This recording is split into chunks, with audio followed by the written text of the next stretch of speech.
श्रोतेहो नमस्कार. निरंतर स्वरलहरी या मालेत मी दिनेश अडावतकर आपलं स्वागत करतो. बहुजन हिताय बहुजन सुखाय हे उद्दिष्ट असलेल्या आकाशवाणीनं विज्ञान जनमानसात रुजवण्यासाठी अनेक प्रकारे वेगवेगळ्या कार्यक्रमांच्या माध्यमातून प्रयत्न केले. आजही हे प्रयत्न सुरू आहेत आणि म्हणूनच आज या सर्व विज्ञानविषयक दृष्टीला उजाळा देणारा आगळा वेगळा संवाद आकाशवाणीमध्ये अनेक वर्ष विज्ञानविषयक कार्यक्रमांची जबाबदारी सांभाळणारे शैलेश माळोदे आणि उमा दीक्षित यांनी श्रोत्यांसोबत साधलेला आहे आणि रोशन जाधव आपल्यासाठी हा कार्यक्रम घेऊन येत आहेत. ऐकूया निरंतर स्वरलहरी या मालिकेत आकाशवाणीचं विज्ञान क्षेत्रातलं योगदान.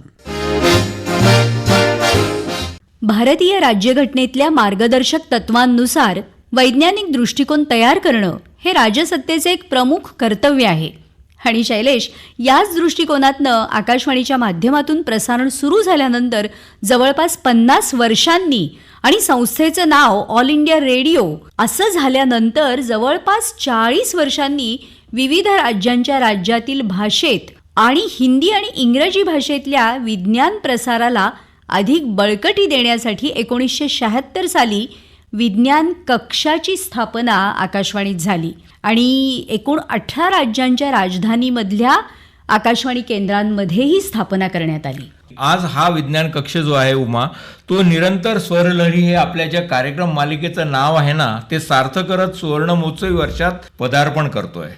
महाराष्ट्रातील विज्ञान कक्ष 1976 साली विज्ञान अधिकारी म्हणून नियुक्त करण्यात आलेले जयंत एरंडे आणि त्यांचे सहकारी डॉक्टर किशोर कुलकर्णी आणि रवींद्र हिप्पळगावकर यांच्या रूपात कार्यान्वित झाला. हा कक्ष कार्यान्वित झाला. आपण मात्र आकाशवाणीमध्ये जेव्हा प्रवेश केला त्या विज्ञान कक्षाशी संबंध आपला जो आला तो जवळजवळ स्थापनेनंतर 20 वर्षांनी. तर तुला यातले कार्यक्रम आठवत आहेत का उमा? हो, अगदी. जयंत एरंडे विज्ञान अधिकारी होते, तसे वेगवेगळ्या केंद्रांमध्ये विज्ञान अधिकारी नियुक्त केले गेले आणि विज्ञानाचा दृष्टिकोन तयार होण्यासाठी अत्यंत जोरकसपणे हा विज्ञान कक्ष काम करायला लागला. हे मला अगदी चांगलं आठवतंय. आकाशदर्शन, निसर्गवेध, विज्ञान वार्ता यासारख्या साप्ताहिक आणि दैनिक सदरांबरोबरच प्रनीत, तुला आठवतं ना? प्रनीत, येस. प्रयोग, प्रबोधन, निरीक्षण, निष्कर्ष, तर्क आणि तथ्य याचं ॲक्रोनिम म्हणजे संक्षिप्त रूपामध्ये जे आपण म्हणतो ना, त्यानुसार प्रनीत असं त्याचं नाव तयार झालं. वा. आणि तुला आठवत असेल तर प्रनीतचं एक संकेत धून होती आणि ते प्रनीत इतकं सतत आपल्या कानावर जेव्हा यायचं तेव्हा एक काहीतरी वेगळं ऐकायला मिळणारे, म्हणजे याची आपल्याला चाहूल लागायची. हो, म्हणजे तो एक प्रकारचा ब्रँड झाला होता. अगदी बरोबर.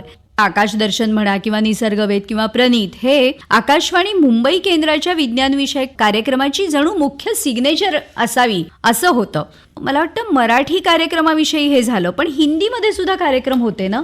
हो ना, विज्ञान समाचार आणि इतरही हिंदीतले बरेचसे कार्यक्रम होते आणि त्याचबरोबर मुख्य म्हणजे इंग्लिश, कारण वैज्ञानिक त्या काळामध्ये जास्तीत जास्त इंग्रजी भाषेतून संभाषण करत असत आणि म्हणून इंग्रजी भाषेतलं विज्ञान प्रसार हा फार महत्वाचा होता आणि त्यासाठी आपल्याकडे science round up, biomedical world आणि सायन्स स्पेक्ट्रम सारखे कार्यक्रम होते.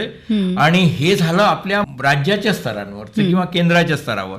नॅशनल लेवलवर विज्ञान विषयक कार्यक्रम होते आणि त्यातल्या बऱ्याच कार्यक्रमांमध्ये तूही कॉन्ट्रीब्युट केलेला आहे, मीही कॉन्ट्रीब्युट केलेला आहे. त्याच्याविषयी बोल ना जरा, सांग ना जरा. विज्ञान भारती सारखा कार्यक्रम, त्यामध्ये आपल्या देशातल्या विविध केंद्रांकडनं काही योगदान घेतलं जायचं, इनपुट्स ज्याला म्हणतात किंवा कॉन्ट्रीब्युशन आपण म्हणूया, किंवा त्यांच्याकडचे जे वैज्ञानिक होते किंवा विज्ञान क्षेत्रात काम करणारी मंडळी होती त्यांच्याकडनं काही त्यांनी केलेलं काम किंवा त्या क्षेत्रातलं विज्ञान संशोधन हे सगळं त्या विज्ञान भारतीमध्ये असायचं. रेडिओस्कोप हा कार्यक्रम तुला आठवत असेल इंग्रजी भाषेत होता. हो, हाही विज्ञान भारती सारखाच कार्यक्रम होता. याचं उद्दिष्ट हे होतं की भारतामध्ये होत असलेलं विज्ञान संशोधन आणि लोकांपर्यंत पोहोचवणारं विज्ञान आणि त्यातून निर्माण झालेले तंत्रज्ञान लोकांपर्यंत थेट फ्रॉम हॉर्सेस माउथ असं ज्याला म्हणतात तसं डायरेक्ट शास्त्रज्ञांच्या मुखातून पोहोचावं, हा त्यामागचा उद्देश होता. म्हणून हे कार्यक्रम राष्ट्रीय नेटवर्कवरती एकाच वेळेला प्रसारित होत. बरोबर. अजूनही ते प्रसारित होतात, पण त्याचं प्रमाण थोडं आता कमी झालेलं. राष्ट्रीय प्रसारणामध्ये हे असायचं आणि मला आठवतं की त्या काळामध्ये जेव्हा इतर माध्यमं नव्हती तेव्हा आपण या अशा कार्यक्रमांची वाट बघत असायचो. म्हणजे एक खरोखर. सर्वसामान्य श्रोते म्हणून सुद्धा आणि आपण इथले निर्माते टीम म्हणून सुद्धा आपल्याला हे कार्यक्रम करणं अतिशय आवडत असे. हो, हे तर म्हणजे आपण विज्ञान कक्ष नावाच्या कार्यक्रमाच्या अखत्यारीतल्या विषयांसंदर्भात बोललो. मला आठवतं की स्पॉटलाईट नावाचा कार्यक्रम जो आपल्या समाचार विभागातर्फे घेतला जायचा, त्याच्यामध्ये देखील बरेचसे विज्ञान विषयक याच्या कॉमेंट्रीज त्याच्यामध्ये असायच्या. अरे वा. 9 ते 9:30 त्याच्यामध्ये 9:15 स्पॉटलाईट असायचं. बरोबर. आणि आकाशवाणीच्या बातम्यांना अत्यंत लोकप्रियता पहिल्यापासून आहे, ती अजूनही बरकरार आहे. तर स्पॉटलाईटमध्ये एखाद्या वैज्ञानिकाने बोलणं हे सुद्धा अतिशय आनंदाचं असायचं आणि संपूर्ण भारतभरात ते प्रसारण होत असे. त्यामुळे एक गोष्ट सगळ्या ठिकाणी पोहोचत असे. शैलेश, हे सगळे आपले नियमित कार्यक्रम तर होतेच विज्ञानाच्या संदर्भातले, पण याबरोबरच याच्या पलीकडे जाऊन आकाशवाणीने एक खूप मोठं काम विज्ञान क्षेत्राच्या संदर्भात केलेलं आहे, जसं इतर अनेक क्षेत्रांच्या बाबतीत केलेलं आहे. तसंच आकाशवाणीने जनमानसात बहुजन हिताय ही ज्ञानगंगा नेण्यासाठी आकाशवाणीचं ते एक प्रमुख उद्दिष्ट होतं. त्या उद्दिष्टासाठी लोकप्रसारकाच्या भूमिकेतून अनेक उपक्रम राबवले. बरोबर आहे. खेड्यातून किंवा छोट्या शहरातून विज्ञान संमेलन भरवणं हा एक असाच अत्यंत लक्षणीय असा उपक्रम होता.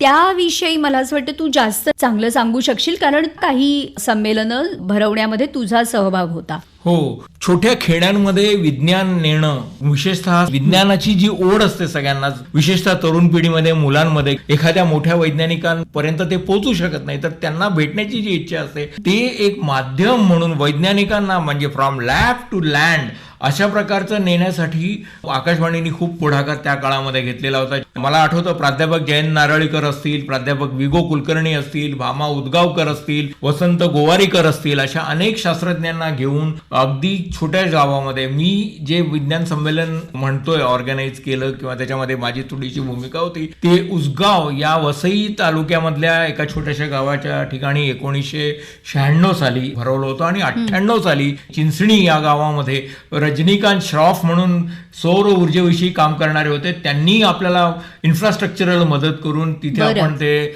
भरवलं होतं. विज्ञान संमेलन भरवणं म्हणजे त्या ठिकाणी वेगवेगळ्या कार्यक्रमांची रेलचेल असायची आणि अगदी नेहरू प्लॅनेटरियमच्या मदतीने आपण त्या ठिकाणी लोकांना आकाश दर्शन करवण्यासाठी मिनी प्लॅनेटेरियमचा उपक्रम राबवत असू आणि त्याच्यात सुहास नाईक साटम यांनी अनेक वेळेला आपल्याला सहकार्य केलेलं आहे. वा, म्हणजे काय दिवस होते ते, नाही का?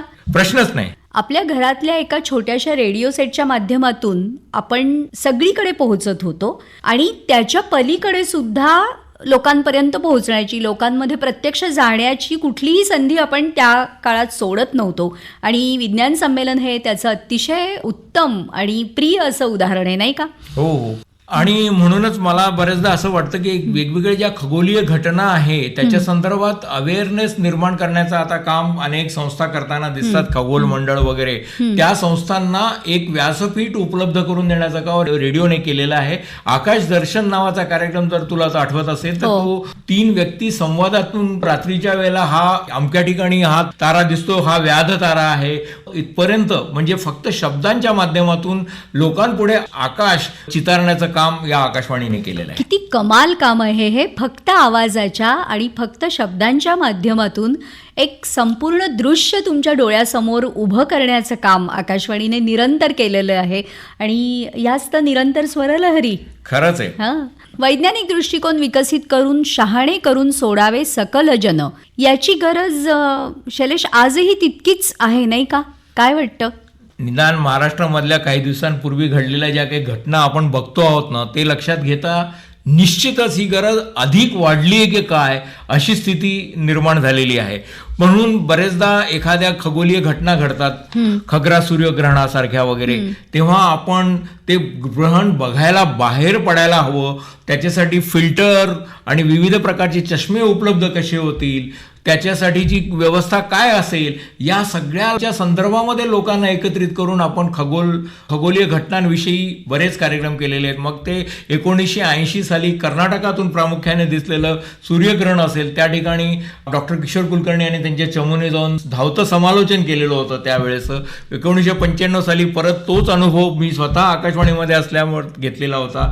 आणि त्यानंतर 1996चा धूमकेतू जे म्हणतात, तर ह्याकू टाके धूमकेतू आहे त्याचं आपण प्रभात किरण कार्यक्रमामध्ये कव्हरेज केलं होतं आणि उमा त्याचा संबंधातलं जे नॅरेशन होतं ते तू केलेलं होतं. हो. खरंच या अतिशय प्रिय अशा सगळ्या आठवणी आहेत. आणि मला असं वाटतं शैलेश, हे सगळं करत असताना आपल्याकडे तर तशा पद्धतीचं काम करणारे गुणवत्तापूर्ण असे लोक तर होतेच, अधिकारी होते, संपूर्ण टीम असत असे, पण बाहेरून सुद्धा विज्ञान प्रचार प्रसारासाठी काम करणाऱ्या मंडळींनी यासाठी आपल्याला आकाशवाणीला नेहमीच मदत केलेली आहे. हो, म्हणजे जेव्हा फॉर्मली विज्ञान कक्ष साठी म्हणजे खास विज्ञानामध्ये अभिरुची असणारे प्रशिक्षण असणारे लोक आकाशवाणीकडे मुंबईकडे त्यावेळेला नव्हते, त्याच्यानंतर देखील विविध क्षेत्रांमध्ये विविध प्लॅटफॉर्मचा वापर करून तू विशेष करून विज्ञानम जनहिताय सारखी मालिका मराठी विज्ञान परिषदेच्या सहकार्यातून तू पुढे नेलेली होती. परिसर नावाचा कार्यक्रम सुरू केला होता, जो आज तागायत चालू आहे. 1995 साली सुरू झालेला कार्यक्रम आज 31 वर्ष होऊन गेल्यानंतर देखील तो तसाच आपण प्रसारित करत आहोत. बरोबर आहे. म्हणजे तू आता म्हणालास ते अगदी खरं आहे. वनिता मंडळासारखा कार्यक्रम माझ्याकडे काही वर्ष होता आणि त्यामध्ये सुद्धा विज्ञान कसं पोहोचवता येईल सोप्या भाषेतून आणि आपल्या रोजच्या जगण्यातलं विज्ञान, आणि त्याच्यामागे दृष्टिकोन हाच होता की जर रोजच्या जगण्यातलं विज्ञान आपल्याला समजलं तर कदाचित आपलं जगणं अधिक सुस्पष्टपणे आणि सोपेपणाने आपण जगू शकतो. हो, निश्चितच. म्हणजे आज आपण ज्याला स्वयंपाक करणं एक असं काम म्हणतो ते पूर्णपणे केमिस्ट्री किंवा थर्मोडायनामिक्स याच्यावर आधारित आहे. ही गोष्ट बरेचदा आपल्या गावीही नसते, पण वस्तुतः गृहिणी ही सर्वात पहिले विज्ञानाचा वापर करणारी प्रथम वैज्ञानिक आहे. बरोबर. आत्ता तू इतके मोठे मोठे विज्ञानातले शब्दांचा उच्चार केलास, ते शब्द मला माहीत नाहीत, त्यांचा अर्थ मला कळत नाही, पण स्वयंपाकघर ही एक प्रयोगशाळा असते हे मात्र आमच्या वनिता मंडळातून आम्ही वेळोवेळी त्याचा अनुभव घेतला. आणि तुझ्यासारखे विज्ञानावर प्रेम करणारे, विज्ञानाचा प्रचार प्रसार करण्यासाठी तळमळणारे असे लोक त्या कार्यक्रमात नेहमी आम्ही निमंत्रित केले आणि त्यांनी खूप आमच्या श्रोत्यांना एक सजग बनवण्यासाठी त्यांचं एक योगदान खूप महत्वाचं आणि मोठं होतं. विज्ञान म्हणजे दुसरं काही नाही तर सत्याचा एक मार्ग, सत्याचा शोध घेणारा एक मार्ग विज्ञान आहे. आणि म्हणूनच न्यूटन जेव्हा म्हणतो की एक शास्त्रज्ञ हा दुसऱ्या शास्त्रज्ञाच्या खांद्यावर उभा आहे तेव्हाच त्याला पलीकडचं दिसतं, हे तितकंच खरं आहे जगण्याच्या बाबतीमध्ये. आज तर महाराष्ट्रामध्ये अशी परिस्थिती आहे की पुन्हा एकदा आपल्याला विज्ञानाचे बेसिक रूट्सवर जाऊन कार्यक्रम करावे लागतात का काय, या स्टेटला आपण आहोत. खरंय. आणि याच्यात विज्ञान दृष्टिकोन जोपासण्यामध्ये, त्याचं संवर्धन करण्यामध्ये एक आणखीन फार महत्वाचा भाग येतो, तो म्हणजे विज्ञान तुम्हाला प्रश्न विचारायला शिकवतं. खरं, कोणतीही गोष्ट समोर आली आहे ती डोळे झाकून स्वीकारणं याला विज्ञान नाही म्हणतं. प्रणित, प्रयोग करा, निरीक्षण करा, निष्कर्ष काढा आणि मग तथ्यापर्यंत या.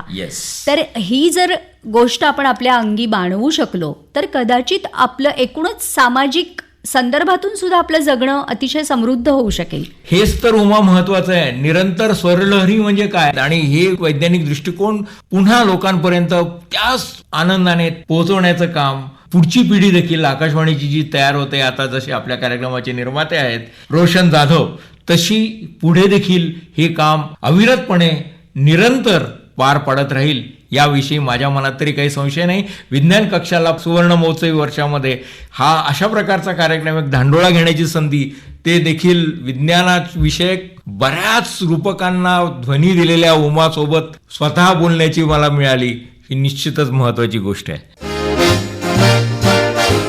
श्रोतेहो, विज्ञान विषयक जाणीव आणि वैज्ञानिक दृष्टी देण्याचा प्रयत्न आकाशवाणी आजही करत आहे. यूट्यूबच्या माध्यमातून आमचे हे सर्व कार्यक्रम येतच आहेत आणि त्यातून विज्ञान क्षेत्रातील आकाशवाणीच्या योगदानाची कल्पना आपल्याला निश्चितच येऊ शकेल. बरे तर श्रोतेहो, आता निरोप घेऊया. संवादक शैलेश माळोदे, उमा दीक्षित आणि सादरकर्ते रोशन जाधव यांच्यासह मी दिनेश अडावतकर आपला निरोप घेतो. नमस्कार.